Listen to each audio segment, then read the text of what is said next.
ঘড়ির কাঁটার সঙ্গে পাল্লা দিয়ে দীর্ঘ হচ্ছে সিএনজি অটোরিকশার সারি। পাম্পে থমকে আছে গাড়ির চাকা, সেই সঙ্গে যেন থমকে গেছে জীবন জীবিকাও। ঘন্টার পর ঘন্টা লাইনে থাকার পরও কাঙ্ক্ষিত প্রেসারে মিলছে না গ্যাস। হেলাল মিয়া, তার মতো হাজারো চালকের দিন কাটছে চরম অনিশ্চয়তায়। চাতক পাখির মতো অপলক দৃষ্টিতে কাঙ্ক্ষিত গ্যাসের জন্য অপেক্ষা। দিনে ৪-৫ ঘন্টা পাম্পেই ব্যয় হওয়ায় কমেছে ট্রিপের সংখ্যা। ফলে যা আয় হচ্ছে তাতে সংসারের দৈনন্দিন খরচ চালানোই এখন কঠিন। একদিকে কম আয়, অন্যদিকে দিন শেষে গাড়ির মালিকের জমার চাপ, দুমুখী সংকটে পিষ্ট চালকরা। আসছি তো মনে করেন যে ১ ঘন্টা হবো এই যাবৎ। সিরিয়াল দিয়ে আইসি পাম্পে মাত্র ঢুকলাম। ঢোকার পরে যেখানে গ্যাস ঢুকবো ৩০০ টাকা, সেখানে ঢুকছি ১৫০ টাকা। এই গ্যাস দিয়ে কয় টাকা ভাড়া মারা যাবো যে রাস্তাঘাটে জামজট। আম ঘরে ঠিক মতো বাজারে টাকা ঘরে নিয়ে যেতে পারি না।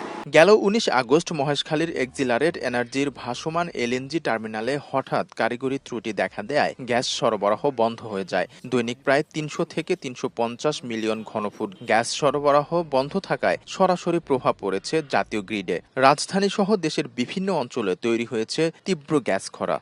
সরকার যদি দাম বাড়ানোর দরকার হয় তাহলে বাড়াই দেখ, আমাকে তো ভোগান্তির দরকার নেই। ২০-৩০ টাকার গ্যাস ঢুকে ৮ টাকা হাওয়া, গাড়ি টান দেওয়ার আগেই গ্যাস শেষ।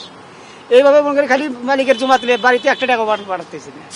এই আজকে পরে ৩ মাসের মতো এরকম অবস্থা। যে ডেড বডি বা অ্যাম্বুলেন্স এগুলো হচ্ছে আপনার যাত্রী সেবা এক কথায়। তো এটা আমাদের হয়তো গ্যাস তেলটা যদি আমরা পর্যাপ্ত পরিমাণ যদি আমরা না পাই তাহলে আমাদের জন্য ঝামেলা। পাম্পের দীর্ঘ লাইন শুধু যানবাহনের নয়, এটি মূলত হাজারো পরিবারের জীবিকা থমকে থাকার লাইন। দ্রুত এলএনজি সরবরাহ স্বাভাবিক না হলে একদিকে মানুষের যাতায়াত ভোগান্তি বাড়বে, তেমনি চরম সংকটে পড়বে নিম্ন আয়ের মানুষ। আলভি রায়হান, দেশ টিভি, ঢাকা।